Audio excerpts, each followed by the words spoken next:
Well, going on for the better part of a week, Disney was blocking out DirecTV customers as they had a carriage dispute that was a very unique one in terms of the ways it was being handled and what this could mean in the future in terms of these carriage agreements and Disney and other networks and channels. Well, they have come to an agreement as DirecTV and Disney have reached a deal to end the blackout in time for college football. So we're going to read this article from CNBC and give some thoughts on it. So hi, I'm Jared with Capture Magic.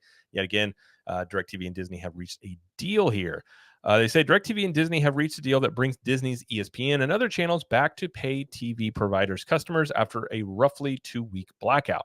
The deal comes in time for college football this Saturday, which airs on ABC, ESPN, as well as the SEC Network, and the ACC Network, as well as the Emmy Awards, which air on ABC. CNBC early reported a deal could be as early as Saturday. Disney's networks went dark on September 1st after the two sides could not agree on terms on fees and bundle structures. The dispute left DirecTV's more than 11 million customers without access to the U.S. Open, college football, and this season's opening Monday Night Football game. DirecTV's executives began calling for the ability to offer skinnier, genre-specific bundles to customers in the weeks leading up to the dispute, and again when the Disney networks went dark. Disney had said that DirecTV's offers did not reflect the value that its networks provide.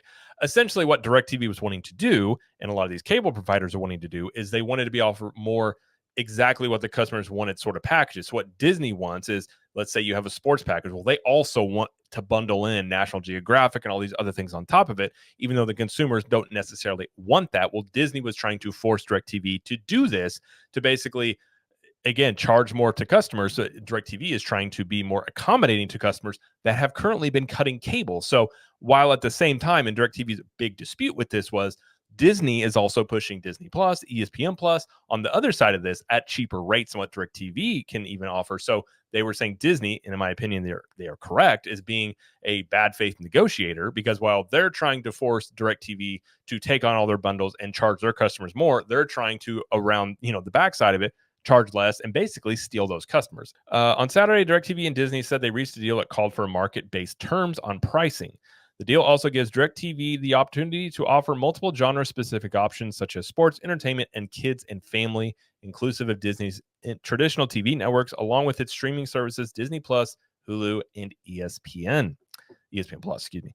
DirecTV will be able to offer Disney streaming services in its packages and a la carte, the company said in a release on Saturday. DirecTV also won the rights to distribute Disney's upcoming ESPN flagship direct-to-consumer streaming service, expected to launch in fall 2025 and no additional cost to its subscribers. So basically what I said would probably end up happening is what they did, which is the same thing that they did with Charter last year, which is eventually, once they reach an agreement, that the customers of Charter and now DirecTV will be able to have access to Disney Plus, ESPN Plus, and all those. So the DirecTV customers essentially get a bonus. They're getting more content.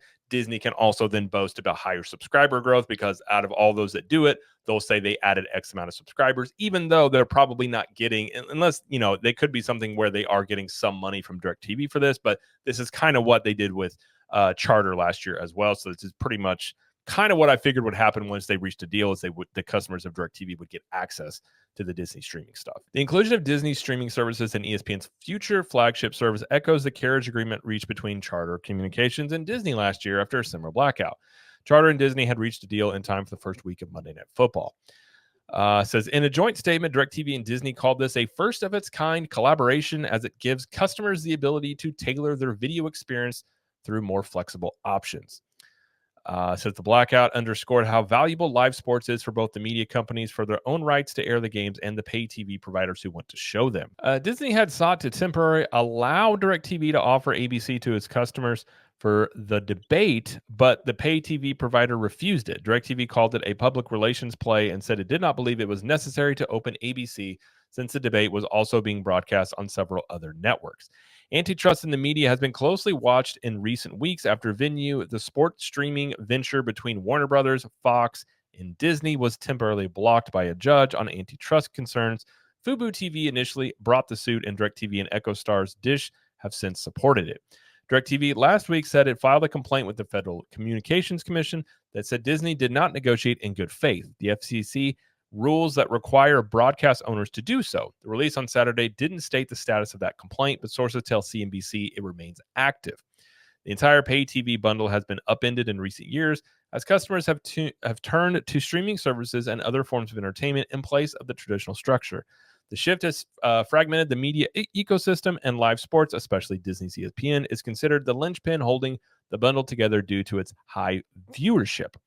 So they kind of, again, they reached a deal sort of how I expected they probably would. And what makes this one unique, and actually I had made a video about this, but then they came to an agreement, so the video really didn't make much sense to release. But there was an article out there that talked about how this was a unique carriage dispute because of the fact that all of this is changing so quickly, whereas cable providers like DirecTV and Comcast and Spectrum have shrinking markets. People are cutting the cord, and not as many people are doing cable. And at the same time, Disney was trying to force DirecTV to take on these bundles that they always have. And DirecTV essentially trying to survive is saying, we simply can't do that. We can't do how we did this even 10 years ago because people have more options and they're just going to they're going to cut their agreement with us and just go get a streaming service. And Disney at the same time offers a streaming service on the other end. So DirecTV is saying, hey, they're negotiating in really bad faith here and essentially like trying to force us to take on and make them more money while they also make money on the other side as well. So that was a lot of the disagreement was about. So it seems like they are able to offer those slimmer packages like they wanted. And at the same time, they'll offer the customers Disney Plus. And then Disney Plus can also boast about how their subscriber numbers went up. So that's probably what they both want at the end of the day. But the big fight, I think, will be, and I think it's next year when Comcast deal is up. Disney and Comcast do not get along. As of course, on the theme park side, Comcast is the parent company of Universal Studios. So there is that end of it. You also had the Comcast CEO whenever Iger and Disney were trying to buy Fox. They came in with a bid that forced Iger and them to up it. I think the bid that the original, I think Disney was going to buy Fox like $30 billion. Comcast came in and said, we'll pay 50, which then forced Iger to say, okay, fine, we'll pay 70 something billion for this. So they forced Disney to pay like $50 billion more for Fox than they initially would have. So there's a lot of bad blood between these two. And again, you have shrinking markets when it comes to the cable side. A lot more people are streaming, and it'll make for an interesting battle. Although at the end of the day, it'll probably end up kind of like these, where Comcast customers get access to Disney Plus, ESPN Plus, and all these other services.